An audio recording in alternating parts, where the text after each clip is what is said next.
Vamos a hablar ahora de psicología y lo vamos a hacer hablando de comparaciones y hay varios datos en este sentido. El 20% de nuestros pensamientos, ahí lo tienen, involucran comparaciones de algún tipo. Y en este contexto el problema se agrava notablemente por las redes sociales y aquí surge un concepto que afecta a multitud de canarios, ya lo están viendo en pantalla, la insatisfacción crónica. ¿Cómo podemos evitar ser víctimas de este fenómeno social? Pablo Chueca. Pues precisamente vamos a hablar hoy sobre eso, sobre cómo poder evitar estar todo el día comparándonos y acabar siendo presa de esa insatisfacción crónica. Lo vamos a hacer, como siempre, con nuestro abogado de referencia, Leocadio Martín. Muy buenas tardes. Abogado no, psicólogo. Ya te puse de abogado ya. Bueno, no sé, yo me miraba y digo, igual sí, tengo pinta de abogado hoy. No, igual sí, ¿no? Tienes cara de abogado. Tienes cara de abogado, bueno. A ver, Pablo, lo cierto es que las comparaciones están continuamente y cada vez ha ido aumentando y lo malo es que nos comparamos respecto al atractivo, a la riqueza, a la inteligencia, al éxito, y las redes sociales nos están ya haciendo ver una realidad que no es a lo mejor lo que es real, vamos a decirlo así. Vamos a hablar de esto un poquito más a fondo. Está claro que las comparaciones están al orden del día y nosotros lo que hemos querido comprobar para comenzar esta sección es si en Canarias, pues los isleños somos de compararnos. Hemos salido a la calle y esto es lo que nos han contado. Cuando era más pequeño, un poco más. Con mi círculo social o con los referentes que tenemos en el día a día, ya sea por la televisión o por redes sociales. Tengo más relación con gente más adulta, por la relación laboral que tengo, pues intento no compararme tanto. La comparación, por desgracia, es algo que por una parte nos hace crecer y por otra nos hace infravalorarnos como personas. En algún momento de tu vida siempre te vas a comparar con aquella persona que está haciendo las cosas bien. Pues me comparo con mi madre y mi padre. Mis referentes son ellos, pero de la calle nadie. Uno se tiene que querer primero uno mismo y que lo que los demás opinen no tiene nada que ver con la realidad que nosotros vemos. Bueno, lo que está claro es que hay de todo y hay quien consigue tener claro quién es y estar muy orgulloso y no compararse, pero hay mucha gente que acaba pues sometiéndose a esas comparaciones que están en el día a día. Sí, podríamos llamar las comparaciones en negativo, pero como nos decía esta señora y este chico al final, primero querernos a nosotros y después. Pero bueno, lo importante es que tengamos en cuenta que esto no viene de ahora, tiene que ver con una teoría que se desarrolló hace un tiempo, que es la teoría, en 1956, la teoría de la comparación social de Leon Festinger. Y tengo que decir que esa teoría iba más en el sentido de lo que comenta esta señora que entrevistamos y este último caballero que entrevistamos, en el hecho de compararse con aquellas personas que nos hacen mejores, en cierta manera, pero a nosotros. Y bueno, a veces no lo hacemos así, desgraciadamente. Leo, hablando de comparaciones, ¿cuáles son las consecuencias de estar constantemente mirando al de al lado y comparándonos con otras personas? Como te digo, cara A, podemos crecer. Yo aprendo de ti, mucho, además, y cada vez más. Y lo otro es cuando esas comparaciones son para hundirnos, para hacernos sufrir, para hacernos sentir mal. Esto puede llevar consecuencias, Pablo, puede llevar una serie de consecuencias complicadas. En primer lugar, puede ser llevarte a remordimiento, estar pensando todo lo que hiciste antes, culpa, insatisfacción, la que comentábamos en la presentación, importantísimo porque casi envuelve todo, comportamientos destructivos y una cosa que ya hemos visto varias veces en Ponte al Día, los trastornos alimenticios. No nos gusta nuestro cuerpo y al final terminamos intentando modificarlos de las formas más absurdas posibles, no comiendo, incluso a veces hasta haciéndonos daño y hasta cortándonos, por ejemplo, ¿no? Bueno, hemos visto cómo las consecuencias son mucho más extensas que las ventajas y además se acentúan con la irrupción y el auge de las redes sociales. Sí, indudablemente. Las redes sociales han multiplicado Claro, antes podíamos compararnos con la gente que estaba cerca, con la gente que estaba en la tele. Bien, podríamos, en casa, pero ahora es que no. Ahora todo el mundo se compara con todo. Eso se les abre ese abanico. Se les abre un abanico importantísimo y a todas horas, además. Lo podemos ver en cualquier momento. Perdón. No, y aquí te iba a preguntar claramente, ¿por qué preferimos compararnos a través de las redes sociales y no en la vida real? Porque las redes sociales parece que nos hacen vivir una fantasía, ¿sabes? Nos hacen inventar una existencia más emocionante. Por otro lado, nos permiten, claramente, embellecer o poner más bonitos aspectos de nuestra vida y ocultar los que no nos gustan. Eso es lo que hacen la gente que de alguna manera con las que podemos estar comparándonos. Nos permite, como decimos, solo lo bueno Y después es difícil detectar si la persona que está ahí, porque no la conoces, no sabes quién es, te está contando la verdad o realmente lo que es todo un enorme pantomima, un fake, como se podría decir, ¿no? Bueno, en este punto, Leocadio, vamos a poner en valor un testimonio de una persona pues, que se ha visto influenciada, sometida a esta presión social, a estas comparaciones. Y lo hacemos hablando con Minerva Alonso, influencer canaria, compañera también de esta casa. Minerva, muy buenas tardes.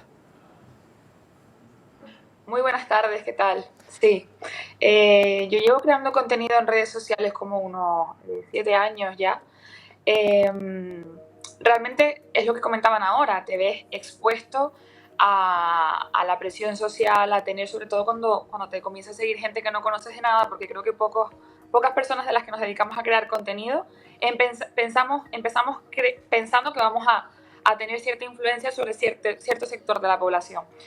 Y eso hace que uno mismo se someta a una exposición social que te viene y que nadie te enseña, porque creo que el principal problema de esto es que nadie nos educa para usar las redes sociales, ni nadie nos dice, oye, ha llegado esto que es nuevo, vamos a trabajar sobre esto, sobre todo la gente joven que está empezando a tener ese contacto con un mundo tan amplio como es las redes sociales o Internet en general. Pero Minerva, y en redes sociales, igual que en la vida real, tú por ejemplo también has sido reina de las Palmas de Gran Canaria, también en ese ámbito también uno está pues sujeto a esas comparaciones. ¿Cómo se puede uno pues controlar y dejar de exponer a estar constantemente mirando al de al lado y a estar constantemente pues siendo presa de esas comparaciones? Creo que el trabajo personal es súper importante y es algo que también de lo que hablo mucho en redes sociales cuando me presenté a la gala en Las Palmas, por ejemplo, ese certamen de 2020, cuando después llegó la pandemia, que te veías como expuesto a todos esos comentarios de la gente, ay, qué pena este año que fuiste reina y pandemia. Y creo que fue el año en el que más me sentí vulnerable, pero fue el clic que necesité para decir, creo que la única manera de gestionar esto es mirar para adentro, ver cómo me siento, ser consciente de cómo me siento. Y yo, por ejemplo, he tenido que trabajarlo en terapia. La exposición, los comentarios. La terapia es una opción. Siempre digo que la terapia tampoco es para todo el mundo, pero el trabajo personal sí. Es muy importante coger perspectiva de las redes sociales, saber que todo lo que estamos viendo ahí no es real. Los que nos dedicamos a esto sabemos que enseñamos un 5% de nuestra vida a través de las redes sociales. No es más. De normal, tú lo que quieres es compartir lo bonito, lo bueno. El resto del día, tus problemas, solemos intentar tenerlos en un lugar un poco más íntimo, precisamente para que no se vea expuesto y no sea vulnerable. Así que creo que tener claro que lo que vemos es un 5% de la vida de las personas es una de las primeras cosas en las que se debería trabajar y hacer mucho trabajo personal. Saber que nos sienta bien, que nos sienta mal. Hay cuentas que a lo mejor no nos viene bien seguir porque la vida que llevan pues no nos inspiran. También yo recomiendo mucho que la gente siga a cuentas que te inspiren, porque seguir a alguien que simplemente enseña una vida de lujo que está genial, pues igual en este momento de mi vida no me viene bien. Más adelante igual sí, pero es muy válido dejar de seguir a alguien y volver a seguir a alguien cuando quieras. Minerva, pues nos quedamos con estos consejos. Muchísimas gracias por haber estado con nosotros hoy en Punta al Día y sobre todo eso, mirar hacia adentro y aceptarnos y querernos como somos y dejar de compararnos. Muchas gracias, Minerva. Gracias a ustedes. Bueno, Leocadio, el mensaje que ha dado... Qué buen testimonio, muy buen testimonio. Muy buen testimonio, sí. Ha sido un mensaje muy claro. Muy claro. Muy claro del que tomar nota. Sí, claramente. Algo que no hemos hablado todavía y que creo que es muy importante, Leo. A nivel psicológico, ¿por qué nos comparamos? Nos lo ha dicho Minerva, porque no estamos satisfechos con nosotros mismos por cuestiones personales de autoestima y demás, fomentado por un entorno social de comparación escolar, incluso hasta a veces hasta familiar, y por otro lado algo que es terrible, el afán de perfeccionismo, cuando es imposible ser perfecto, ni siquiera lo más maravilloso que podamos imaginar no es perfecto, al contrario, nos gusta por su imperfección. Es muy importante que eso lo tengamos en cuenta. Y en este punto, hablábamos al comienzo de la sección, poníamos sobre la mesa ese concepto, ese fenómeno social de la insatisfacción crónica, que viene derivado pues eso, de la comparación constante. ¿Qué consecuencias puede tener para una persona esa insatisfacción crónica? Mira, en primer lugar, sufrimiento. Estamos intentando ser lo que no somos. Por otro lado, no disfrutar de nuestro camino, del momento en el que estamos viviendo. Sentimiento negativo de nuestros planes. Y después, ya en el segundo plano, trastornos psicológicos en general como depresión, ansiedad, fobia, que requieren, como bien ha comentado Minerva, requieren probablemente terapia para poder sobrellevarlos y para poder cambiar ese ciclo en el que podamos habernos metido. Bueno, pues hemos hablado de causas, de consecuencias, del porqué, y ahora vamos a hablar de lo que nos gusta aquí, que son soluciones. Soluciones, Vamos ahí a buscar vamos. las soluciones. Coge ahí los deberes, y vente por aquí, porque vamos a irnos hacia nuestro tablón de la comparación.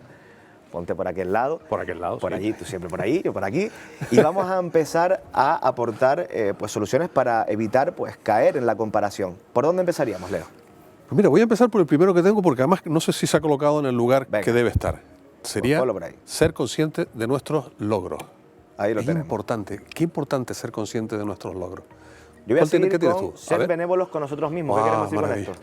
Pues querernos, tener compasión hacia nosotros mismos, entender que podemos fallar y a veces, si lo entendemos, aprendemos muchísimo más. Continúa, te toca a ti. Me toca a mí. Sería después tener claro cuáles son nuestras cualidades, qué lista de cualidades tenemos. ¿Qué lista de cualidades? Pero hay que hacerla, Pablo, hay que hacer esa lista de cualidades. Sí, Recuerda, siempre uno lo tiene en mente hacerla, a mí me pasa y después lo hemos comentado alguna vez. Yo Yo le pido a la gente en terapia que ponga 100 cosas positivas de cada... Y todo el mundo me mira con la misma cara. Sin embargo, si les diera 100 cosas negativas, seguro que les van a escribir. Es Mirarnos más fácil, en positivo. es más fácil siempre Claro, lo negativo sí, que lo positivo. efectivamente. Define objetivos, que viene también muy relacionado con esa lista, yo creo, de cualidades. Lo hablábamos hace unos días, ¿te acuerdas? Vamos a definir objetivos y realistas, es decir, quiero bajar de peso, quiero no sé cuánto, quiero no sé qué, vamos a ordenarlo. Tener objetivos que sean además nuestros, que no los objetivos de los demás, en absoluto. Sí, Leo, y después, por otro lado, que está muy relacionado con lo que estábamos comentando, buscar lo positivo, buscar lo positivo. Ahí está, buscar lo positivo. Intentar buscar lo positivo de las situaciones, sobre todo porque lo positivo es mucho más que lo negativo, siempre, siempre. A veces es difícil. Pero hay que poner el foco en lo positivo. Siempre. Que siempre escondido hay muchas cosas positivas que se nos pasan por alto. Yo continúo con cualidades destacables, que también tenemos muchas. Sí, y a veces suele pasarse por alto. Hemos dicho antes la lista de cualidades hacia adentro, pero a veces también tenemos que saber definirnos hacia afuera. Tenemos que saber cómo somos nosotros cuando nos contamos. Yo creo que es una asignatura pendiente. Hablar bien de nosotros mismos, hablar nosotros hacia ti de nosotros. Y a mí aquí, Leo, a mí lo que me falta aquí es tapar ya esa palabra. Tapar esto ¿Y con qué la tapamos? La tapamos con aprendizaje. La tapamos con aprendizaje. Todo esto nos hace aprender y nos tapa la comparación negativa. Si aprendemos de ello, de las comparaciones, está bien. Si no aprendemos de ellos, termina siendo muy, muy triste y muy complicado de manejar a veces. Pero pues volvemos a la mesa. Vamos a la mesa otra vez. Ejemplo claro de que se puede aprender, lo teníamos antes hablando con Minerva, que nos demostraba que, bueno, que pese a ella al principio ser víctima de esas comparaciones y cometer esos errores, aprendió a controlarlos. Es importantísimo. Y además, yo creo, además, como ella bien ha comentado, si te vas a comparar, busca gente con la que compararte. Yo, por ejemplo, me gustaría compararme con Rosy Polín, por ejemplo, que me encanta, la adoro y soy un absoluto fan. Aquí te lo digo, absoluto fan tuyo, Rosy, encantado de que compartamos este espacio, aunque sea virtual. Una declaración de amores en riguroso directo. Bueno, Leo, se nos ha acabado el tiempo. Millones de gracias, como siempre, por aportar toda esta información, por ayudarnos a entender pues, mucho mejor cómo poder controlar esas comparaciones. Y ya lo saben, aquí la clave está en aceptarnos y querernos a nosotros mismos y dejar de intentar de ser como el de al lado, porque nosotros somos más que suficientes. Efectivamente, muy buena esa frase también, Pablo. Muchísimas gracias y muchísimas gracias también a Leocadio. Al final, siendo uno mismo, se va a todos lados.